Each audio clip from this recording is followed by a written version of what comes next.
Yo people, welcome back to the YouTube channel. You already know what time it is. It's time for your Chelsea versus Brentford preview. We're going to keep it short and sweet and sharp because there's a lot to get into right now for this one. And I'm in a new location. I'm in a different location. So let's get this started. Now, listen, first of all, the breaking news out of that press conference, really the most important thing out of that press conference is that Reece James and Mason Mount are out for the season. Now, we know Reece James has been struggling with injuries all season. He's kind of been pushed to his limits, to his maximum, and his form has dipped and tailed off a little bit as well in recent weeks versus months. And Mason Mount as well out for the season. Now, I don't know if that's completely because of injury or it's the contract talks. I'm going to assume it's because of injury, and it looks like he's going for surgery according to some reports. So I'm going to push towards that.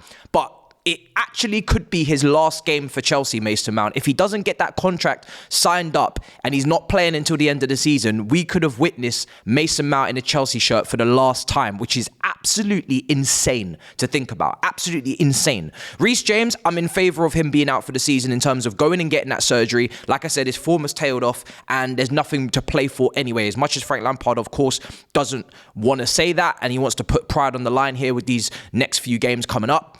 For fans, the season is basically done, and that screams, absolutely screams, and it speaks volumes in the ticket exchange at the moment for Chelsea. People are putting their tickets up, and it looks like Chelsea Stamford Bridge won't be sold out for the game against Brentford. So, for me, I'm going to look at the bright side of things. Pochettino, right? Because the injuries and the crowd not selling out and all of these, it's not fun news, but it's maybe necessary news. Maybe we need that surgery. We need those breaks for those players. But in terms of Poch, I am buzzing. The more I talk about it, the more excited I get about it. And people actually question it. They're like, why are you so excited? And as I said in my last video, which a lot of you seem to enjoy, I'm glad you kind of saw me. I was basically a lawyer. I felt like I needed to defend my future client in Poch. You know, he was getting a lot of accusations, criminal accusations his way coming. And I felt like I needed to defend him. I needed to plead his innocence. And that's what I did in that video. And it seemed like a lot of you enjoyed it. And the more we get closer and closer to the imminent announcement, that's kind of what I'm waiting for really in terms of videos. I'm getting more excited. And it seems like the Chelsea fan base is starting to liken to him a little bit more. They're starting to get a little bit more excited about the potential appointment and kind of hope for the future. And I'm really, really happy to see that he's not going to be taking charge in this team until obviously June for the preseason and thenceforth. I'm glad he's not coming in during the season. I think for anyone, in particular him, with his standing with the fan base in terms of the former Tottenham link, which I've kind of already spoken about in a previous video, I think it's absolutely integral that he doesn't come in before the end of the season. It's integral that he's not coming in to manage these dead rubber games in a pretty toxic environment where we've lost under Lampard every single match, and therefore before Potter, even worse in terms of his record as well over a longer period of time. The team is not in a good position right now. The mood in the camp is not good. The dressing room are probably not happy. It's disgruntled in terms of the amount of players that we have on the roster right now. It's bloated and it's not good. It's not good for any new manager to come in, and it's definitely not good for Poch with the fact that he needs to get off to a strong start. Let's be real. It's not good for him either. So I'm glad that he's going to be taking a step back. He's going to be in the stands. He's going to be overseeing. He's going to be in the top tier of whatever stand, West Stand, etc. You know, the boxes. Put him wherever you want. You can camouflage him up and stick him in between the crowd and let him get close to the Chelsea fan base. They won't even know he's there. I don't care. I'm just glad that he's not on the dugout, not in the dressing room.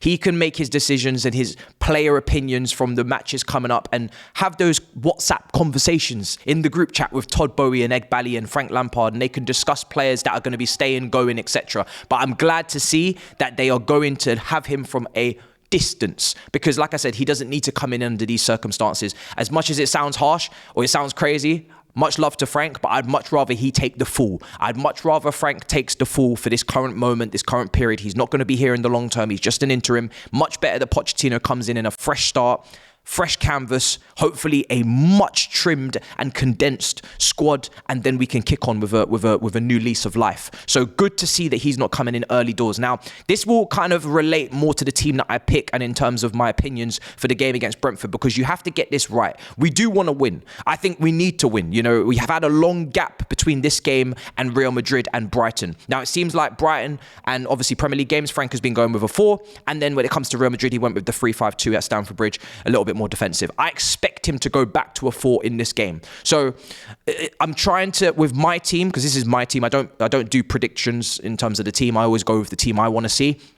I want there to be a blend of a few things. Now, obviously, we have to pay respect to Brighton. They're one place ahead of us in the table. They've had a very good season. Ivan Toney is on the cusp of hitting 20 goals, and we don't have West London under control. They play a clear 3-5-2. We saw them go to the Etihad and win with Mbeumo and Toney up top, causing chaos. So we do need to bear in mind, whenever we play Brentford, we do tend to struggle. I remember a Mendy masterclass at the G-Tech Community Stadium not so long ago. We have had to go there and fight for every single point that we've gained against this team, and it's not going to be any different in our worst run in recent history. So I want to see a little bit of what Poch potentially would implement, because I think that's the whole point of this, next few games for us until the end of the season. Poch is going to be hopefully in the stadium. He's going to be watching the game. He's going to be talking to Frank. He's going to be, like I said, forming those opinions on players, getting to grasp with who he wants to sell, who he wants to keep, etc. But I want to see a team that makes sense a little bit more towards what he's doing. So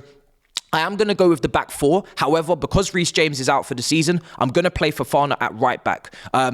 It's just a position that he's going to be in. I think he's athletically, he's clearly having a very good time at the moment. Very, very, one of the few players that actually playing pretty well at the moment is Fofana. Athletically, he's quick. He can cover the ground. We saw his recovery pace many a time on that right-hand side in a back three.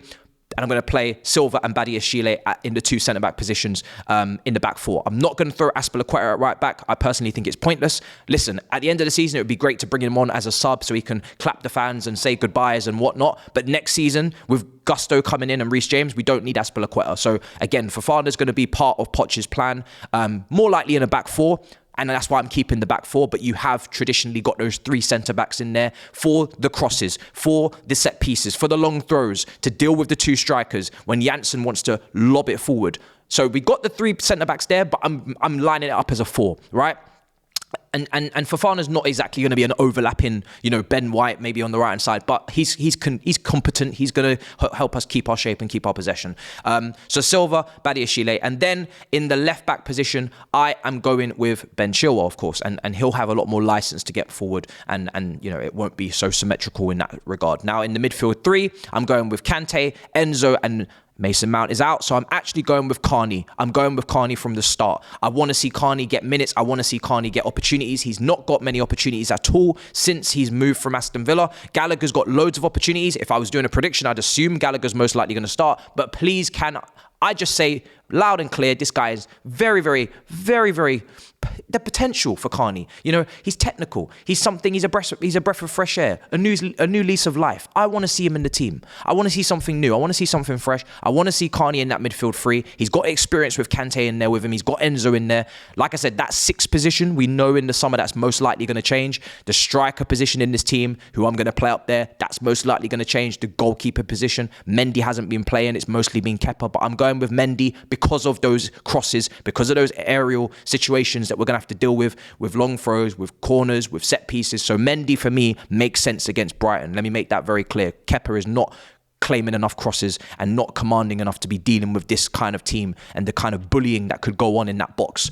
But I want to see Carney in the midfield three. So I'm just going to throw him in there. Like I said, I want to see him in there. On the flanks, I want to see Madueke and I want to see Mudryk. Again, we don't know Sterling's future. We don't know Felix's future. I'm going to talk about Felix in a minute. But Madueke and Mudryk's future is clear. They will be here next season. They've only just been signed. They're young players. So again, we're playing into Poch's hands. We're giving the players that he's most likely going to use or develop minutes. I want to see these two start on the flanks, give them an opportunity to do what they can do. We've seen good performances before. And then up front, I want to go with Kai Havertz.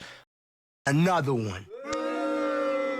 Aubameyang, yes, he could get us a goal and maybe get us points. So have him on the bench, bring him on if needed. I don't really mind if he starts. All of these guys up here are kind of, a little bit worse for wear. They're not really that fun, in terms of, I'm not really excited to see anybody in that striker position. We need a striker.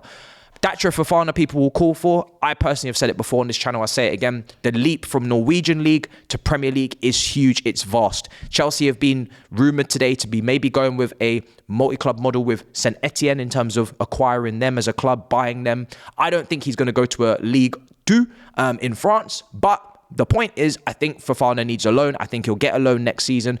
Broja's had a massive injury. More time when Chelsea have a player that's had a massive injury. They want to keep them in-house with the medical team on the books. We know that Pochettino is going to be bringing in his own medical staff. Hopefully, in terms of the assistant, is very fitness, focused. And we know that Poch, it's very catered towards the fitness in terms of covering the yards and making sure that the players are fully fit for the new season. That will depend upon the preseason and how serious that camp is, but also, like I said, on the individuals in the medical team to keep these players looked after. So hopefully, Broja more likely is going to maybe stay because he's coming back from something quite serious. And Fofana, for me, we already tried to loan him in January, so I think he's going to go out on loan next season. So I don't really feel like Fofana's going to be here next season anyway for Poch. So I'm not really trying to throw him into a really tough situation against a very physical team, against Brentford. And again, like I said, what do we really have to gain here? Is he really ready at the level to start games for Chelsea? Probably not. Are we going for a really bad patch with a lack of chemistry and cohesion? Yes. So you're kind of just feeding him to the wolves. I'm going to keep Kai Havertz up front, and I'm going to go with those two wingers. If Aubameyang starts, I have no problem with that, really.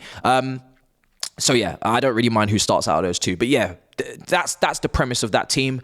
Like I said, I'd like us to win. My prediction is going to be 1-0. I think we can win. We've had a whole, week and a half to prepare. I don't even know how long it's been at this point, right? It's been a week. So much time to prepare. So please, can we try and get some points on the board, some points on the board for Frank? This would be his first result, right? He hasn't won a game. He hasn't drawn a game at Chelsea so far. So I think this is a good opportunity for us to try and get something. I'm in a positive mood because Poch is about to be hired. So I'm going to go over 1-0 prediction. But like I said, it all depends on, anything could happen in this game. Let's be real. Brentford are a good team. They could come and do a madness, but I'm going to try and be positive. But yeah, I think that team there, it's not exactly what Poch does in terms of that 4-2-3-1 with Dele Alli as second striker, Eriksen wide playmaker. We don't have all of the tools to do maybe what we would like to do, but it's catering. It's going towards that direction. He has played a back three before, but I'm not necessarily going with it outrightly in this game here. But Fofana is at right back. So we're kind of catering to both, Brentford in terms of what they're going to offer and the strengths, and we're catering a little bit to what Poch is most likely going to do.